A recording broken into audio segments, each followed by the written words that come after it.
Sir I think UPSC preparation एक ऐसी preparation है कि आपको एक मेच्योरिटी आ जाती है. You start looking at things differently. And when I say things, I just don't mean academics. I also mean things in your life, the relations in your life, the relations with your parents. I think सब पे affect करता है ये preparation. आप एक dedicated person बन जाते हैं. आपको समझ आता है कि hard work कैसे करना है, how to prioritize and how to set goals.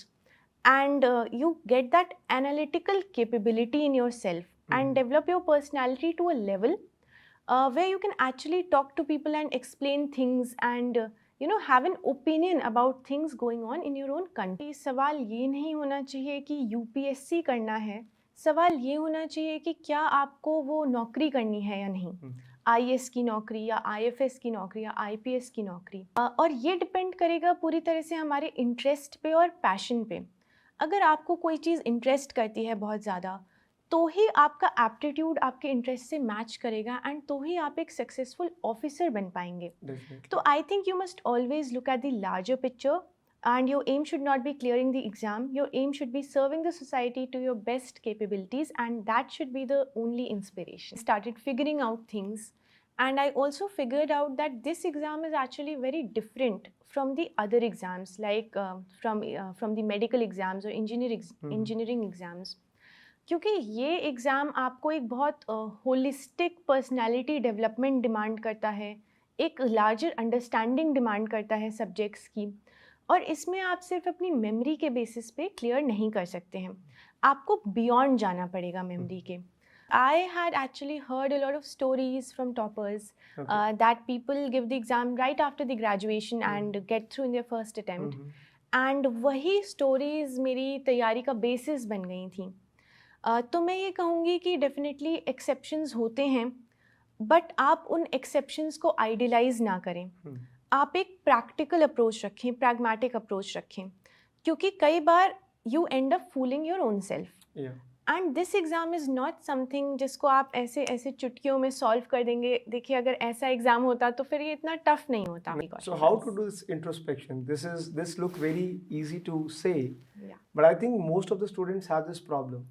They are more dependent on others' opinion about themselves rather than doing the introspection part. So खुद को students कैसे introspect करें? क्या parameters होने चाहिए जो आपको सही path पे हो या नहीं ये बता सकें? जी सर, जैसा कि मैंने स्टार्टिंग में कहा कि ये एग्ज़ाम एक और एस्पेक्ट डिमांड करता है, वो है अपना मेंटल डेवलपमेंट या personality development. By personality development I mean कि आप खुद के बारे में अवेयर होना स्टार्ट करें. और वो कैसे होगा? वो ऐसे होगा कि फर्स्टली स्टॉप कॉपीइंग अदर्स. ज़रूरी नहीं है कि सबकी यात्रा सेम हो, हर कोई अलग जगह से आ रहा होता है. डेस्टिनेशन सबकी सेम हो सकती है, but journeys are vastly apart. तो आप किसी की भी बात सुन के उसे ब्लाइंडली कॉपी ना करें. आप थोड़ा टाइम दें खुद को, थोड़ा सोचें अपने बारे में और सोचें कि क्या चीज़ आपको फेवर करती है, क्या नहीं. For example, in my case I knew that essay and ethics might be something that would favor me. Okay, how? So because I like writing also, and I think I think a lot. So and I think expression is something that I'm good at. Okay. And subjects like geography and history are the things that I have not studied अपने past में. तो might as well वहाँ शायद थोड़ा दिक्कत हो सकता है. तो rather than neglecting your strong portions, work on your strong portions, because that will fetch you marks.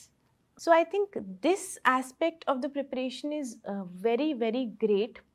And for this मैं हमेशा एक quotation याद करती थी परमवीर चक्र मनोज कुमार पांडे का, that some goals are so worthy it is glorious even to fail, which means that इस UPSC preparation की preparation इतनी worthy है कि वो आपको एक अच्छा इंसान बना के ही छोड़, आपको एक बेहतर इंसान तो बनाएगी. एक पोएम है ना, कोशिश करने वालों की कभी हार नहीं होती.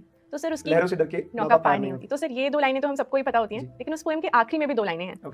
और वो लाइनें हैं, असफलता एक चुनौती है, स्वीकार करो, क्या कमी रह गई देखो और सुधार करो. तो आई थिंक यही वो मंत्रा है आपके फेलियर से डील करने का. और एक सेल्फ बिलीफ होना बहुत ज़रूरी है. कि भले ही कोई रोड ब्लॉक आ रहा हो प्रिपरेशन में, भले ही ऐसे ऐसे लो फेजेस आ रहे हों, बट आपको अपनी मेहनत पे विश्वास होना चाहिए कि ये मेहनत आपने किया है, आपने खुद को डेडिकेट किया है, तो डेफिनेटली कभी ना कभी रिजल्ट्स मिलेंगे। मैंने एक और जगह कहा था कि success is only delayed not denied.